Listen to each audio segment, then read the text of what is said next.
Mobil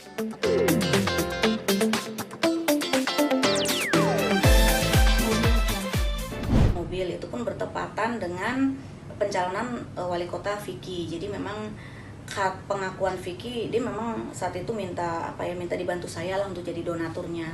Cuma kan saya juga jadi donatur nggak mau sembarangan gitu kan, yang artinya kalau memang bakal menang ya pasti ku bantu, kalau memang kalah untuk apa gitu kan. Menurut saya sih memang Vicky tuh nggak cocok lah jadi pejabat ya kan, cocoknya jadi memang dunia entertain sebagai pelawak, penghibur gitu kan. Jadi ya saya tidak ada minat untuk jadi sponsornya gitu. Nah itu mungkin karena kepepet saking butuhnya gitu ya, jadi ya berbagai cara dilakukan ya, termasuk mobil saya dipinjem dulu lah gitu, dijual dulu untuk nalangin.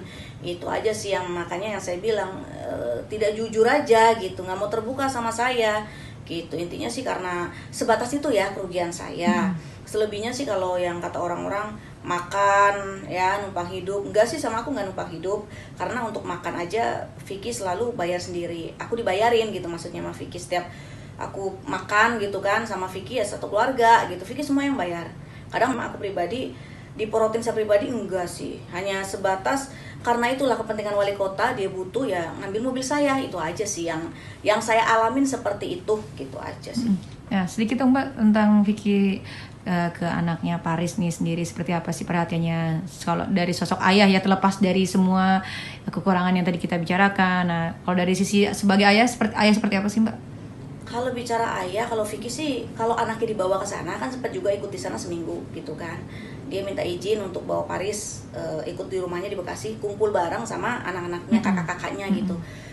Dia bertanggung jawab ya kan, apapun dia sayang kok sama Paris. Apalagi kan Vicky juga sempat ngomong ke teman-teman media atau teman-teman dia pribadi gitu, bilang anak gue yang paling mirip tuh cuma Paris doang, yang paling mirip banget gue gitu kan, plek banget mirip gue tuh cuma Paris. Kalau yang kakak-kakaknya nggak begitu gitu. Dia mengakui kok gitu, artinya memang itu anak gue gitu kan.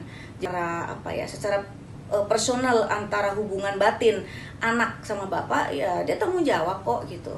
Tapi ya memang kelemahan Vicky ya harus ada orangnya di sana gitu loh. Kalau anaknya di sini agak susah, minta biaya tuh agak susah. Memang harusnya yang anaknya sering di sana gitu, ikut kan ikut dia, yang seperti kakak-kakaknya kan ikut dia, dia sekolahin semua.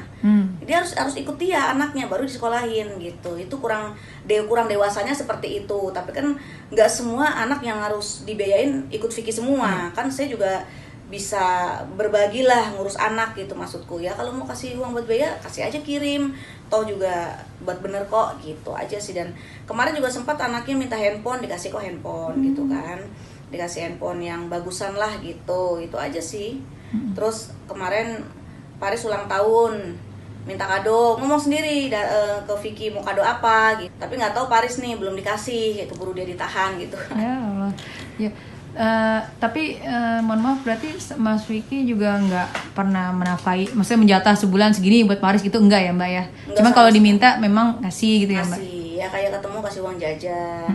Terus kalau minta apa harus request. Karena kan mungkin Vicky juga duit nggak standby. Kalau minta yang gede-gede pasti kan request, nanti baru dikasih beberapa waktu setelah dia pegang uang. Tapi tetap kok dia, menurut aku sih tanggung jawabnya dalam arti memang nggak besar, tapi sesuai dengan kemampuan dia lah. Masih gitu. ada niat lah ya. Ada niat ingin ngasih walaupun pretelan kecil-kecil ya. Aku hargai itulah gitu kan, bukan bukan harganya begitu. Oke. Mbak, kalau yang sempet Paris ya, mohon maaf nggak diakuin sama Vicky, terus ada Angel juga ikut campur. Nah sekarang Mbak Vivi masih ada nyimpan perasaan kayak dendam gitu nggak sih Mbak sama Angel? Apalagi sekarang Vicky di penjara, maksudnya Vicky itu kan memang ayah dari Paris itu ya, walaupun Mbak mungkin sudah nggak sayang lagi, tapi kan ayahnya dari anak Mbak. Ini seperti apa sih Mbak?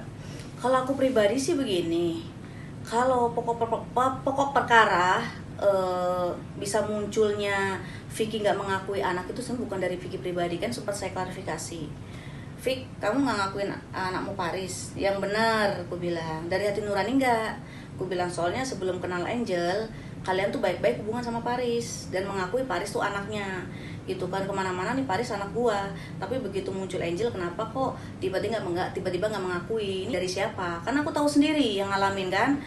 siapa yang bilang aku nggak ngakuin, aku ngakuin kok. Lah di TV kenapa keluar-keluar? Itu kan angel bahasanya kan begitu. Itu kan angel yang paling terdepan sekali untuk meminta tes DNA segala macam. Jadi aku tuh tahu sebenarnya keluarga Vicky tuh mengakui sebenarnya di belakang TV ya gitu.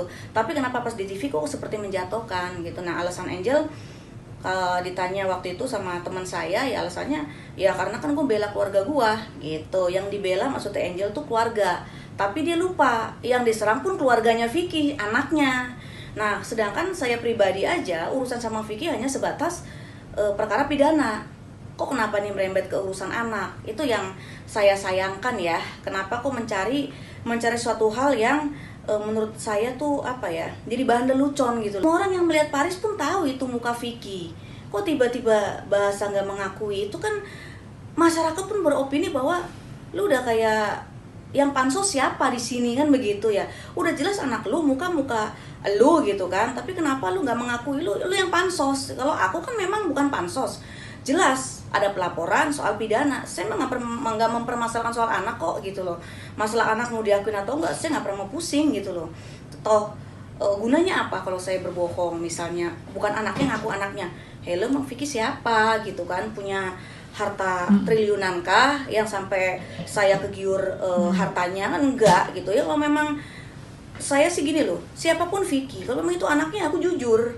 Itu anak lu Vick gitu ya. Memang saya saat itu memang sama Vicky seorang gitu, nggak ada orang lain, nggak ada laki-laki lain gitu kan, emang Vicky terus gitu. Jadi makanya tidak ada alasan untuk untuk nggak mengakui anak. Saya tahu mereka mengakui, cuma memang ada muncul Angel tiba-tiba ya ada hasutan atau apa ya, cari gimana ya saya nyerang Vicky soal pidana gitu, karena kan memang tidak ada nikah resmi ya. Disitulah mungkin dicari kelemahan saya. Cuma kan kelemahannya tuh nggak tepat sasaran lah, hanya jadi bahan lelucon masyarakat aja. Ya sekarang terjawab sudah, itu aja sih. Oke, Mbak Vicky terakhir mungkin pesannya apa sih Mbak untuk Vicky sendiri yang sekarang mungkin lagi menjalani hari-harinya di dalam penjara, dan untuk Angel juga orang yang pernah berseteru sama Mbak Vicky juga yang memenjarakan ayahnya dari Paris sendiri nih, seperti apa pesan-pesannya Mbak? Ya kalau saya sih secara khusus tidak ada, secara umum aja. Siapa yang menanam dia yang menuai, itu aja sih. Setiap perbuatan sekecil apapun, sebesar apapun pasti ada balasan dari Allah. Baik Angel juga jadi pembelajaran juga dengan kondisi Vicky kayak gitu. Kenapa kok dulu seperti itu gitu kan, sampai untuk mendapatkan Vicky aja menurut saya tuh kayak perjuangan banget sih gitu kan. Sampai aku pribadi sebagai ibu dari anaknya Vicky pun diserang gitu kan, dibully gitu kan, sampai masyarakat miris lah sesama ibu gitu kan, sama-sama punya anak juga kayak gitu ya. Artinya begitupun dengan Vicky yang perbuatan sekecil apapun, sebesar apapun pasti ada balasan dari Allah ya. Saling introspeksi diri aja tuh berdua gitu aja. Masa dipenjarain sama mantan istri kan aib, atau si sebaliknya lah gitu kan, masa berkonflik itu mantan istri itu kan dalam sejarah manusia ini jarang gitu ya, kecuali kalau memang itu urusan fatal ya. Itu kan menurut aku hanya salah paham aja. Ini hanya salah paham aja lah sebenarnya, yang bisa diselesaikan secara kekeluargaan menurut saya. Nggak perlu sampai sel-sel kayak gitulah, tahanan segala macem. Itu aja sih ya, sangat disayangkan aja sih, itu aja. Aib kok itu gitu loh. Yang kecuali kalau yang menjarain orang lain ya mungkin lain cerita ya, dengan kasus penipuan, dengan kasus penggelapan apa, mungkin lebih enak didengar gitu ya. Udah masyarakat juga oh ya masuk akal. Lah ini kan cuma masalah apa sih, salah paham ya, orang salah paham kok bisa dipenjara. Ya itulah makanya keduanya harus saling introspeksi diri. Kenapa dulu Angel juga bisa salah memilih pasangan, atau sebaliknya Vicky juga bisa salah memilih pasangan. Ini kan artinya ada kekeliruan di antara mereka berdua gitu kan. Artinya kalau memang pernikahan itu dilandasi oleh cinta dan ketulusan, Allah pasti akan menjaga, melindungi perkawinan itu awet gitu loh, sampai nggak sampai berakhir seperti ini. Nah makanya harus introspeksi kepada diri pribadi masing-masing. Nah dulu pernikahannya seperti apa, tujuannya apa gitu kan ya. Kalau memang tujuannya untuk duniawi ya inilah yang mereka dapat gitu loh. Kalau tujuannya karena Allah